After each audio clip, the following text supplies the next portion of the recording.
Hello, welcome to my video of the Hansshow audio upgrade for the Model 3 SR Plus. Warning, this kit requires you to access the 12-volt battery, and there are high voltage lines exposed during this process. Proceed so at your own risk. I am not responsible for any damages, shock, or death.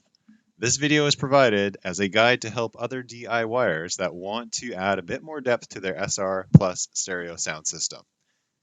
The version covered in this video is the version E from Hansshow.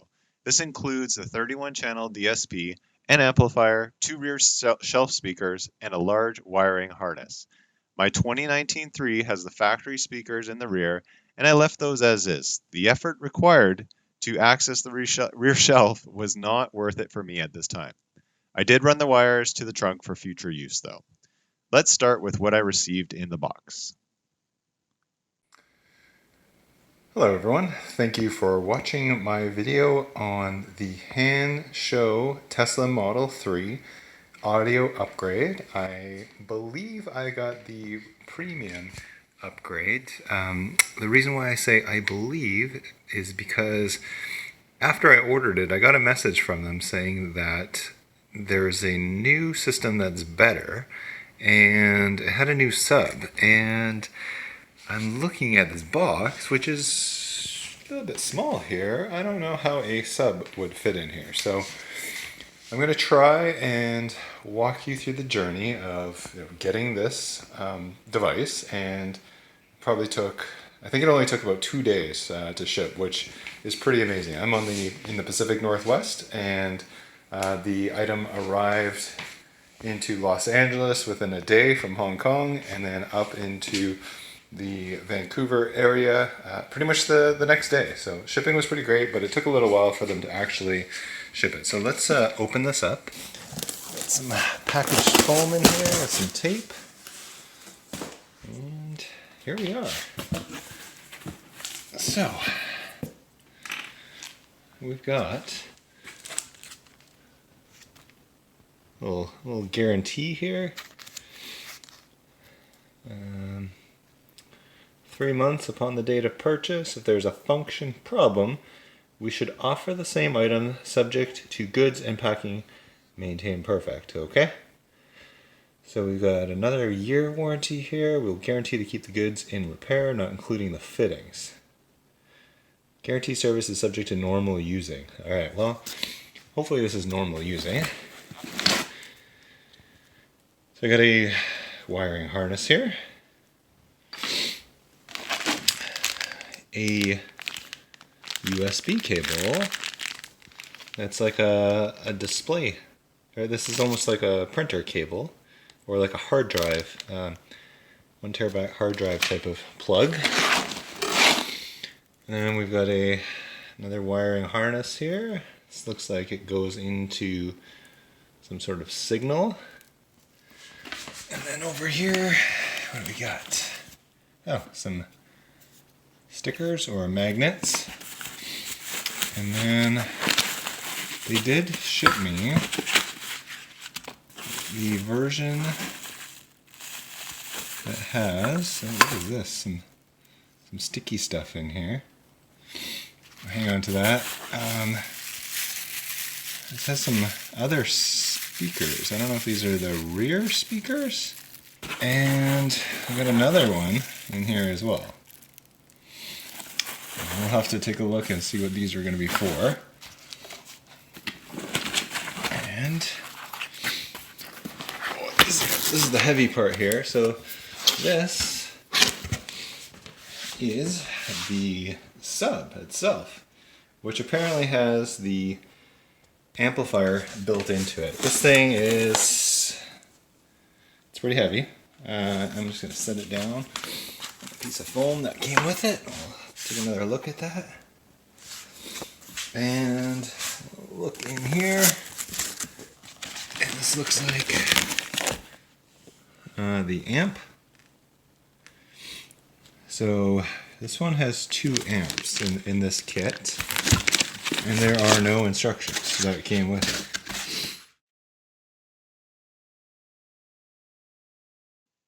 So as I went along here looking at this kit, I found that the amp was built into the bottom of the sub, and there were a bunch of dials and some buttons, a fuse, some connectors. I left everything as is. I didn't really tweak much when I put this into the car, but this is where you're going to have to hook the power, the REM cable, and the ground. There are some adjustments, and then there's a little piece on the left there that says high in. That's where the DSP is going to plug into. The RCA cables and the remote cable are not used. So this is actually the DSP. I thought this was the amp originally, but you'll see later when everything is hooked up, there's basically just the DSP on the right there. That's going to the plug that's going to go all the way into the back into the sub. Let's talk about the tools that we needed to use for this project. I highly recommend an auto trim removal kit. I'm putting a link below for this. This was key to popping off a lot of the plastic and putting all the seals back over the trim. You will also need a socket wrench with a few different size sockets and an extender to be able to get one of the sub bolts off easily and then back on again. The sockets were also used to remove the negative terminal on the battery in the front and loosen the penthouse 12-volt positive post and the bolt next to it for the ground. These sockets were different sizes. One was 10 for the front, and I believe the one under the seat was 14 millimeters. A 20 Torx or T20 Torx screwdriver will be necessary to remove the driver's side footwell panel. Wire strippers were necessary to connect the ground and the power to the sub and amp. You will also need a Windows laptop to run the DSP programming software, which we'll get into. Before getting started, I found Mountain Pass's performance article on disconnecting the power to the car. This involved removing some of the plastic in the front, removing the negative terminal on the small battery, and then removing the back seat and unplugging the car. See the link in the comments below or in the description for more information. I first went into the car's security setting and powered down the car and then followed the steps in this guide.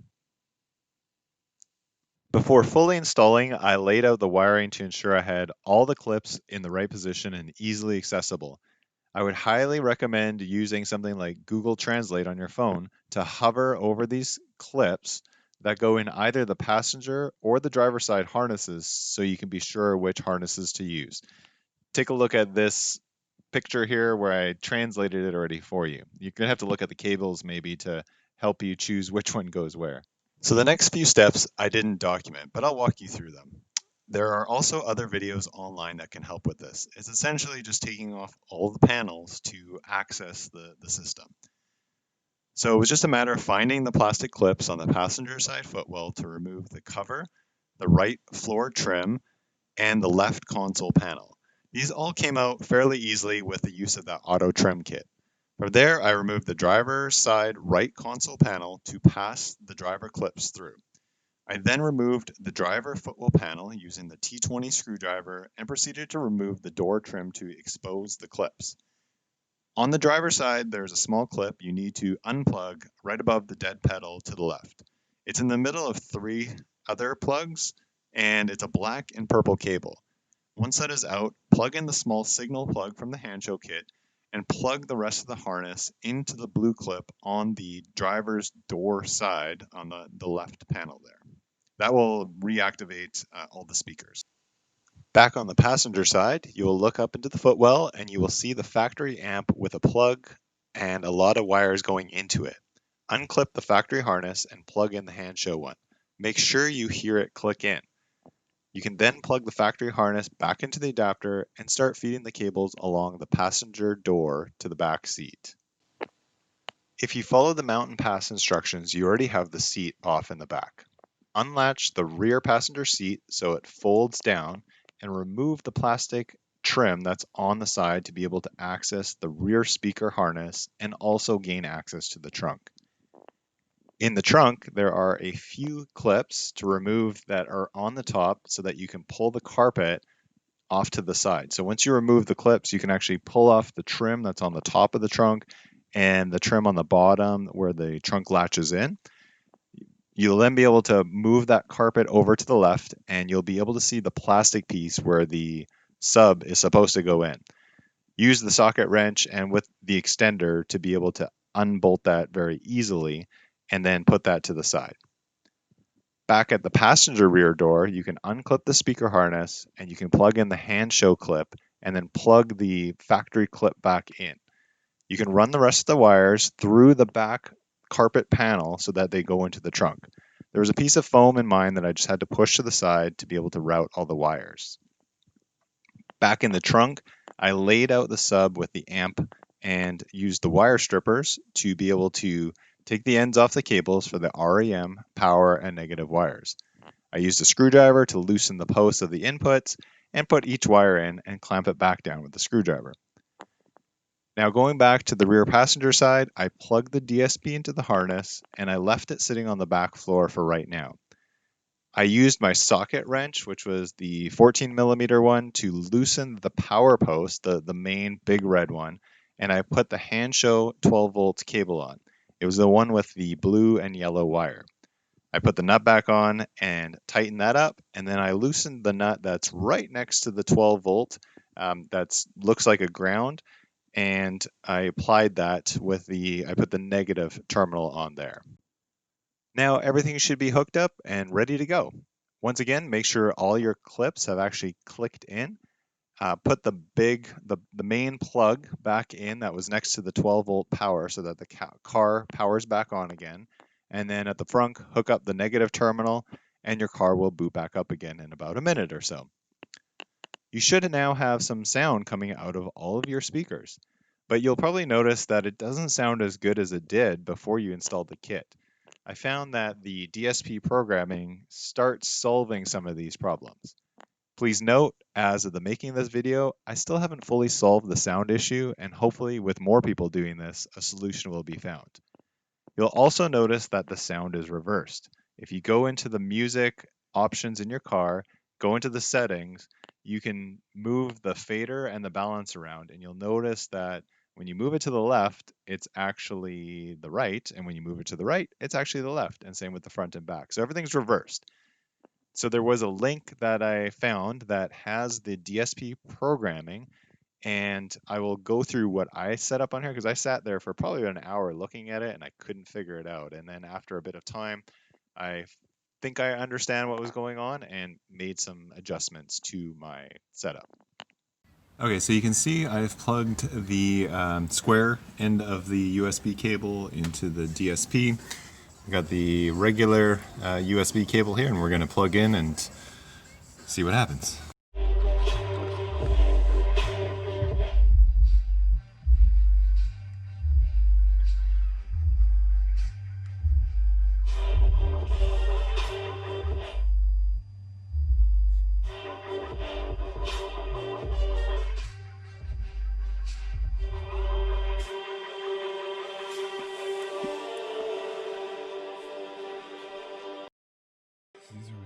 Okay, so what I'm doing here is just going through the settings. These are the factory ones here, just clicking on the output and seeing what it's mapped to, and then just testing the sound from there. Channel 1, Channel 2, Channel 3, Channel 4, Channel 5, Channel 6. So after tweaking,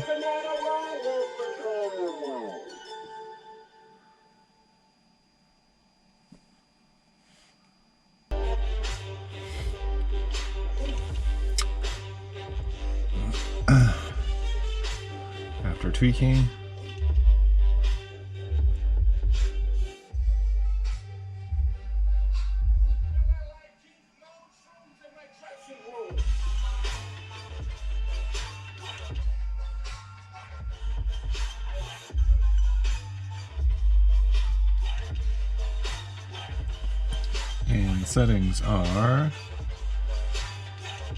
Channel 1, Channel 3, Channel 2, Channel 4, Channel 3, Channel 2, Channel 4, Channel 1. That's 3, 4, 2, 1.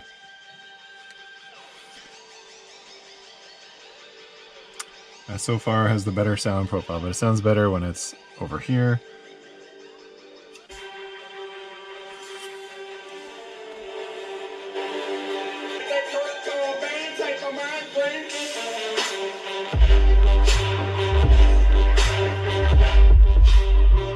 Moving all the way front left, there's a lot of bass. Bass again there, but as soon as we kind of move over, all the speakers are working.